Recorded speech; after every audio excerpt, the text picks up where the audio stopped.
This has been about a good year in the making, as you know, Mom. And I know you have all types of things in your head. Oh yeah. I didn't see that. You get to see everything. Still sexy at 60. I know you've been wondering what I've been doing, these last couple months and stuff like that. And I know you have all types of ideas in your head. And I hope that you're not disappointed at your surprise. This is you got wonderful. some surprises, This okay? is wonderful. You got some surprises. So Josiah, where you at? Right here. All right. So we're going to start this. It's called the Walk Down Memory Lane, okay? Okay. All right. The Walk Down Memory Lane. Now, I'm going to blindfold you. And I don't care if you hear President Obama. You cannot take the blindfold off until I take it off. Okay. All right? All right. Okay. So, Walk Down Memory Lane goes like this. You're just telling stories and stuff like that. We remember and all. Stop, Luke. I'll never forget this story. I've heard it my whole entire life. When my mom was married back in the 80s, 70s, whenever, my dad used to walk up to her and, hit her on her butt and say, big butt, big butt. I'm going to tell that story. Big butt. So, and they used to send messages and I would tell them messages back and forth. So one day we went to the meat market down there on South Tacoma Way, right? Just doing the usual ordering of the meat and stuff like that. The store was packed with all types of people in it. She had a little skirt on. She said, all of a sudden, I feel this little cold hand going up my skirt. She said, and before she knew it, butt was out in the open, and all she heard was, big butt, big butt, big butt. So that's my memorable story to you. That's an example of Walk Down Memory Lane, all right? Okay, I'm about to blindfold you. Number one. Okay. Tell me, make sure you can't. You cannot take the blindfold off. I don't have all time, Miss Neat. Okay, all right. I'm just letting you, no matter how much you want to. Okay. Okay? Okay. All right. Okay.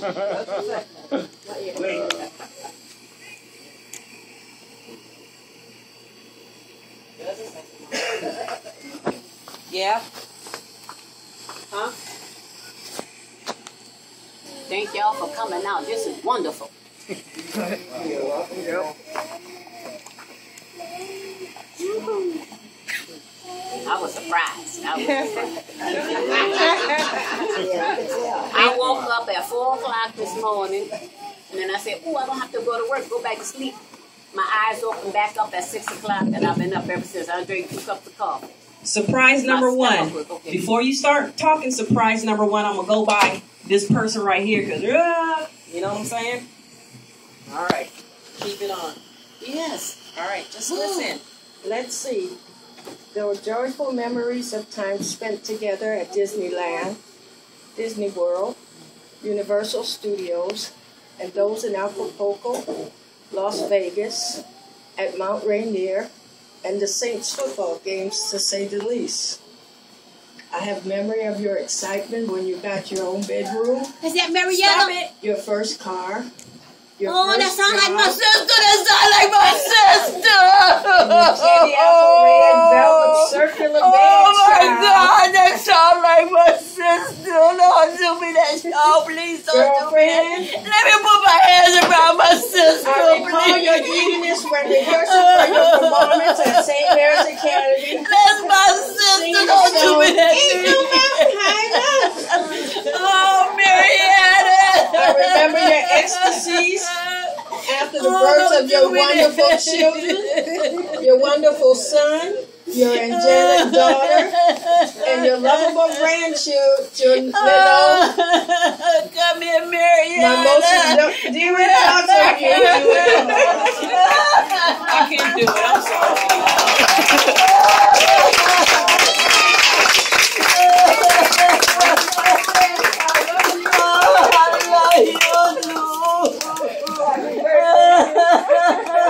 Thank you. Happy birthday.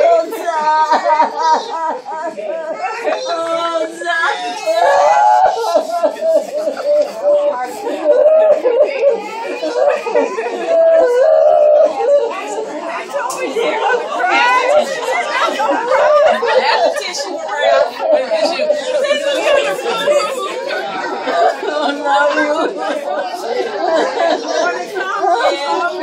Yeah. This ain't the only surprise. Go sit down. Go sit down.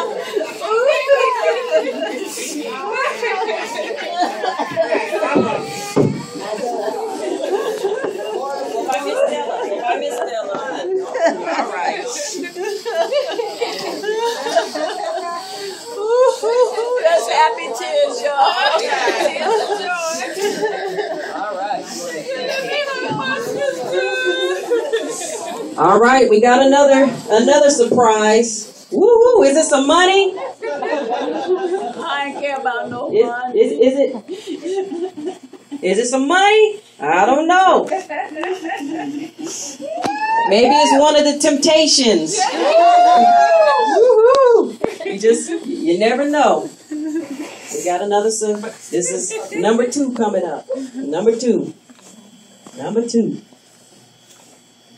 two, before number 2 come, I gotta man my post because somebody be trying to pull off blindfolds and stuff like that, you know? If Papa B was here, he would say, 60 years ago, That's Joanne! That's Joanne! That's Father's sister! the queen was ready to the Barbary crown. Oh my God, that's Father's sister! Happy birthday to you.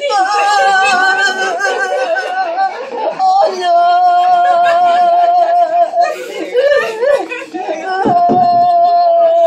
I love you. Thank you.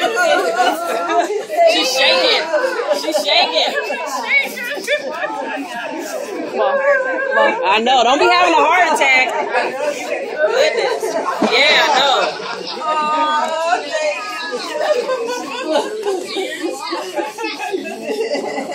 We're not done with you. We're not done with you.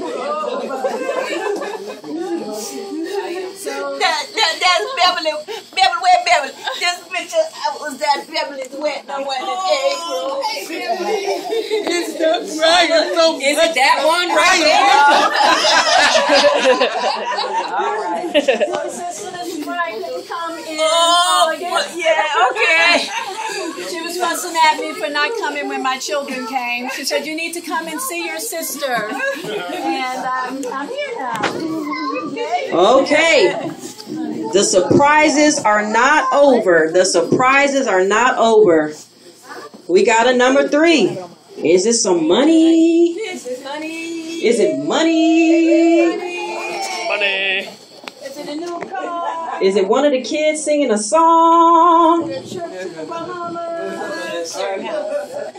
My story is short and sweet.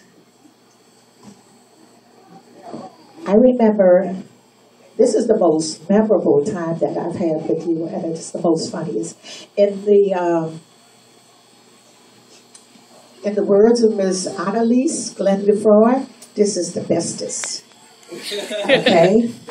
All right. I came about 12 years ago to your house with a guest. And this guest, she, you know how you like a lot of brightness and you like colorful things. And the guest came and was closing the curtains. And you say, open up my curtains. Who's closing my curtains? That's Jean. Jean who? Who you talking about? Jean. It sound like Jean? Jean who? Okay, you know what they said? And the guest came and she said, the polo guest, she said, well, you know, she didn't know no better, so she kept closing the curtains. Yeah, that was Mama C. And look, and the best part about it is when we went to our bedroom, she went into the room and she was looking through the closet. She said, who are these clothes are for? She said, that look like clothes for an elephant. That's Jean. But baby, look at me now. You can say, girl, look at me. Look at me now, girl. Look at me. I'm going to get you, voice over.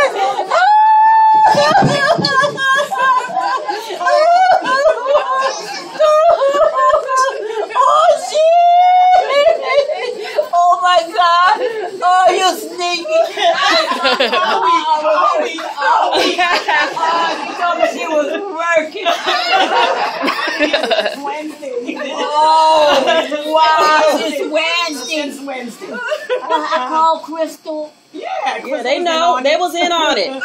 Oh. Sit on down. There's still more surprises. Woohoo! Mama B got on the airplane. No, Mama couldn't make it. You know, she got that squirrel.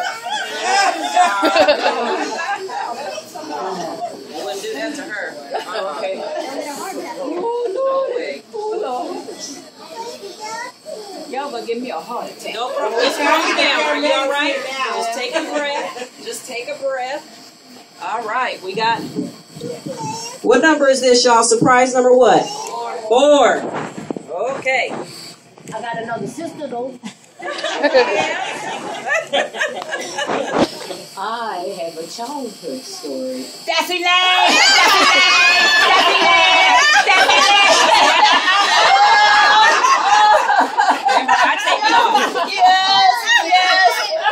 Yes. Oh, Elaine ain't never can see me. Wow. You never can see me.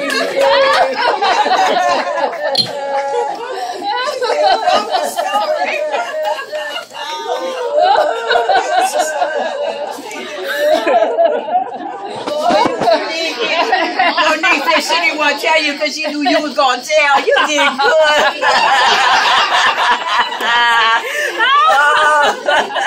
You did good. You did good.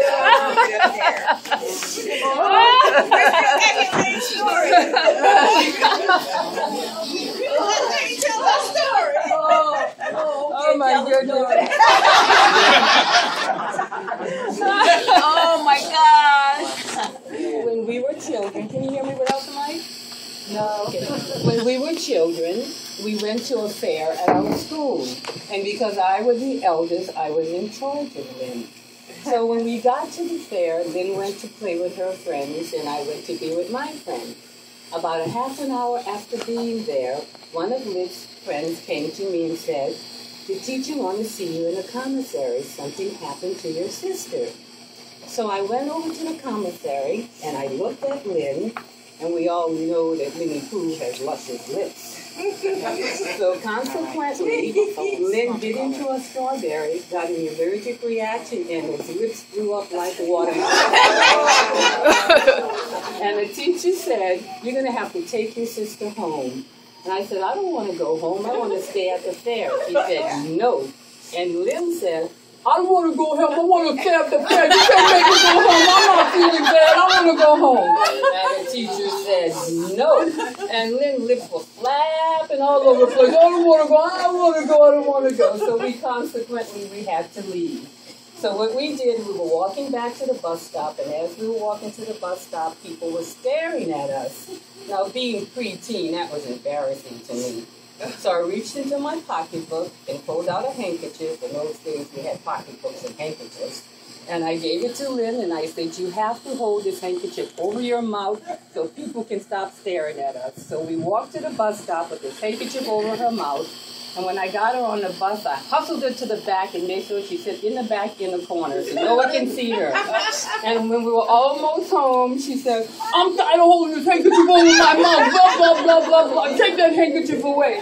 And then I said, "If I take the handkerchief away, I took my hand, I put it on the side of her face, and I said, "You're going to have to look out to the side window the whole time until we get home because you are embarrassing." So, that was preteen days. I'm not embarrassed anymore.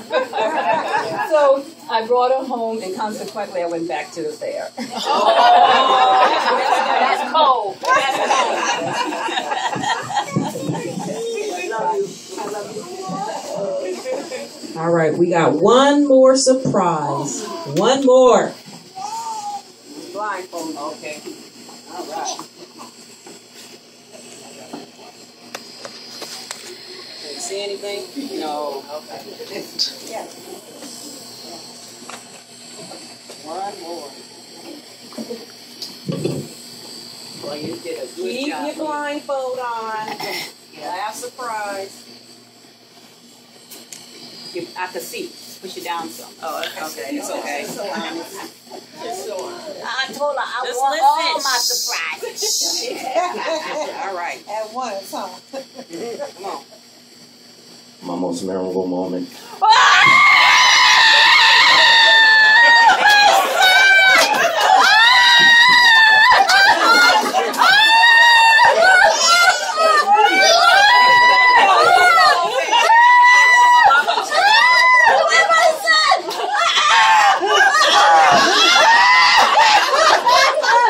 My most memorable moment is right now.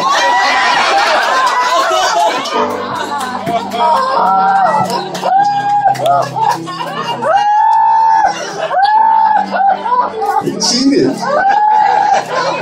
supposed to keep the blindfold on.